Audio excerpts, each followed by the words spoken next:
ये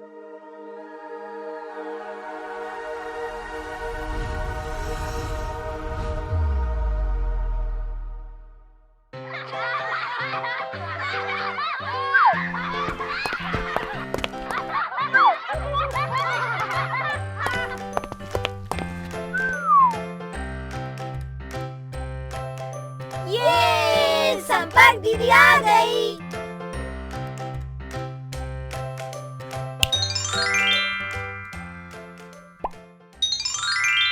पूर्णांकों का गुणा।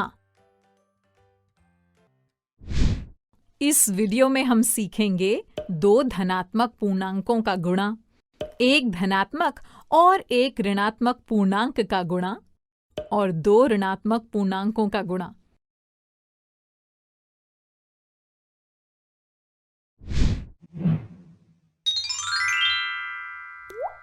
दो धनात्मक पूर्णांकों का गुणा।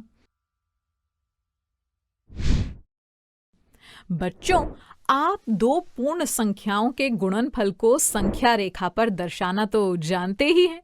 तो क्या आप 4 गुना 3 को इस संख्या रेखा पर दर्शा सकते हैं? हाँ, गुणा का मतलब बार बार जोड़ करना। तो 4 गुना 3 का मतलब हुआ 3 को 4 बार जोड़ना। तो आइए अब संख्या रेखा पर 3 + 3 + 3 + 3 को दर्शाते हैं। 0 से शुरू करते हुए पहली संख्या यानी 3 पर चलेंगे और अब हमें इसमें 3 जोड़ना है। तो 3 संख्या दाईं ओर चलेंगे, 6 पर पहुंच गए। अब हमें फिर से 3 जोड़ना है, तो फिर से 3 संख्या दाईं ओर चलेंगे। अब हम आ गए 9 पर और अब एक बार फिर से 3 जोड़ना है, तो एक बार फिर से 3 संख्या दाईं ओर चलेंगे। तो अब हम आ गए संख्या 12 पर यानी +12 पर और यही 4 गुना 3 का उत्तर होगा। बच्चों, आपने ध्यान दिया? +4 +3 और +12 हो गए धनात्मक पूर्णांक। देखो, यहाँ हमने दो धनात्मक पूर्णांकों का गुणनफल संख्या रेखा पर दर्शाया है और गुणनफल भी हमें एक धनात्मक पूर्णांक ही मिला है। यानी हम कह सकते हैं कि दो धनात्मक पूर्णांकों का गुणनफल हमेशा धनात्मक पूर्णांक होता है।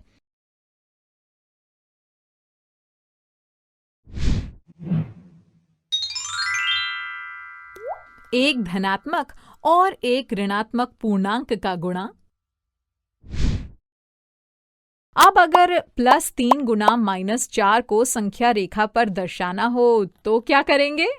यहाँ तो एक संख्या धनात्मक है और एक ऋणात्मक। देखिए, जैसे 3 गुना 4 का मतलब होता है 4 को 3 बार जोड़ना, ठीक वैसे ही 3 या +3 गुना -4 का मतलब हुआ -4 को 3 बार जोड़ना।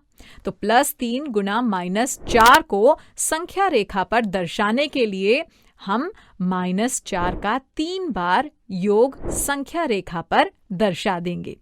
इसके लिए सबसे पहले एक संख्या रेखा बना लेंगे और इस संख्या रेखा पर 0 से शुरू करते हुए 4 संख्या बाईं ओर यानी -4 पर चलेंगे और अब हमें इसमें -4 जोड़ना है।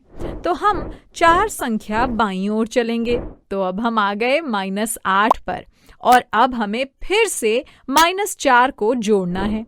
तो अब फिर से 4 संख्या बाईं ओर चलेंगे और अब हम आ गए -12 पर और यही संख्या +3 गुना -4 का गुणनफल है। आपने ध्यान दिया? यहाँ हमने एक धनात्मक और एक ऋणात्मक संख्या का गुणा किया है और गुणनफल हमें एक ऋणात्मक संख्या मिल रही है। यानी एक धनात्मक और एक ऋणात्मक पूर्णांक का गुणनफल हमेशा ऋणात्मक पूर्णांक होता है। समझे?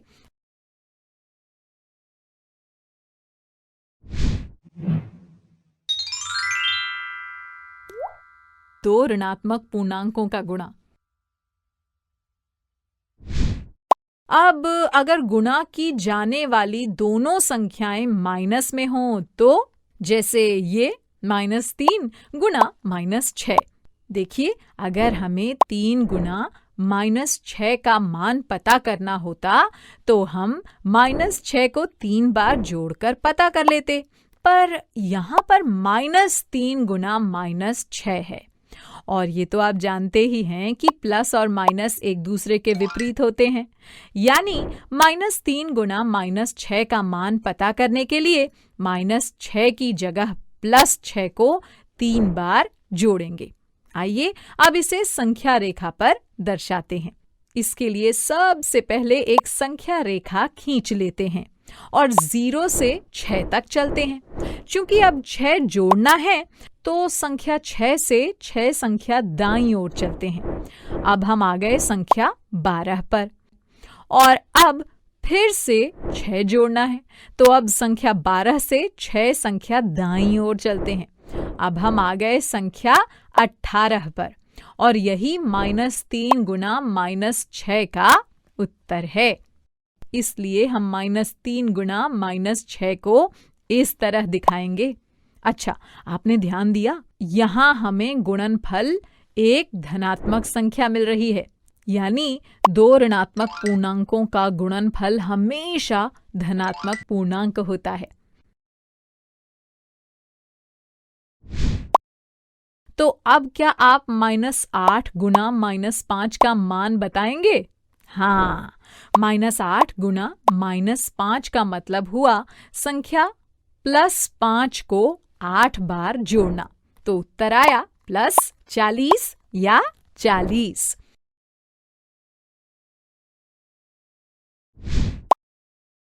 चलिए 12 गुना -7 का मान पता करते हैं। अच्छा बच्चों, क्या हर बार गुना करने के लिए संख्या रेखा खींचनी होगी? बिल्कुल नहीं। आप किन्हीं भी 2 पूर्णांकों का गुणा आपस में आम गुणा की तरह ही कर सकते हैं। बस गुणनफल में संख्याओं के आधार पर चिन्ह लगाना याद रखना है। देखते हैं कैसे। ठीक, जैसे अगर हमें 12 गुना -7 का मान पता करना हो तो हम पहले 12 को 7 से गुना कर लेंगे। 12 गुना 7 हुआ 84 और अब गुणनफल में चिन्ह लगा देंगे। चूंकि यहाँ एक संख्या धनात्मक है और एक संख्या ऋणात्मक, यानी गुणनफल में माइनस का चिन्ह लगा देंगे। धनात्मक और ऋणात्मक संख्या का गुणनफल ऋणात्मक होता है, याद है ना? तो उत्तर हो गया -84। आइए अब इसी तरह 2 ऋणात्मक संख्याओं का आपस में गुणा करें। तो -16 गुना -13 का मान बताइए। यहाँ भी पहले चिन्ह हटाकर संख्याओं का गुणा कर लेंगे। तो 16 गुना 13 हुआ 208 और अब गुणनफल में चिन्ह लगा देंगे। चूंकि यहाँ दोनों संख्याएं ऋणात्मक हैं, यानी गुणनफल एक धनात्मक संख्या होगी। तो गुणनफल में प्लस का चिन्ह लगा देंगे। तो उत्तर हो गया +208।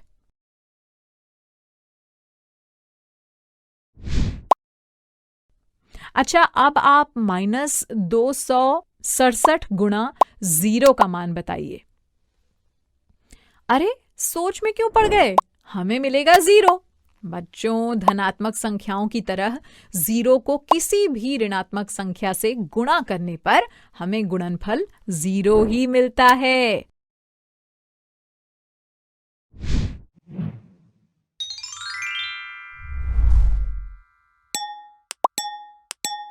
अच्छा, आइए अब कुछ सवाल पूछूं, देखते हैं आप कितनी जल्दी जवाब दे पाते हैं।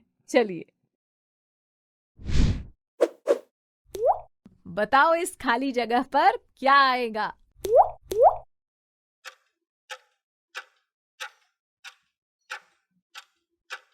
-5। बिल्कुल ठीक। क्या ये कथन सत्य है अथवा असत्य?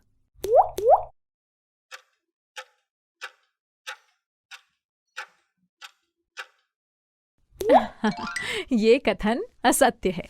2 ऋणात्मक पूर्णांकों का गुणनफल हमेशा धनात्मक पूर्णांक होता है, न कि ऋणात्मक पूर्णांक। अब इस रिक्त स्थान को पूरा करिए।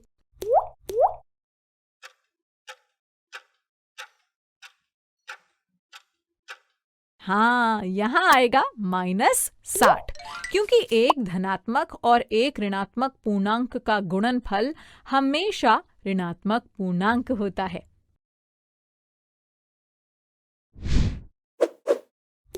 चलो अब -5 गुणा 4 गुणा -7 का मान पता करते हैं।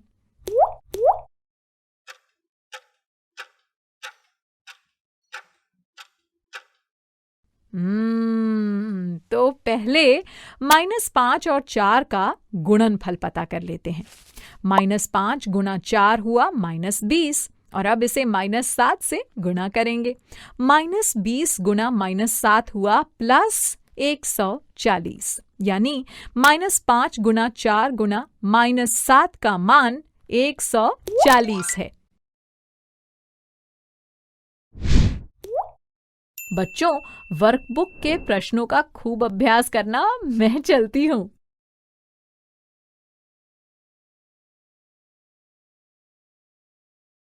बच्चों, अब मैं जाती हूँ, कल फिर मिलने आती हूँ। इंग्लिश में अब होंगी बातें, मैथ सीखेंगे हंसते गाते। आपको ये वीडियो देखकर मजा आया ना? अगर आप इस वीडियो से संबंधित अन्य संसाधन जैसे कि अन्य वीडियो, गतिविधियां, क्विज इत्यादि देखना चाहते हैं तो अभी डाउनलोड करें संपर्क स्मार्ट शाला मोबाइल एप्लीकेशन।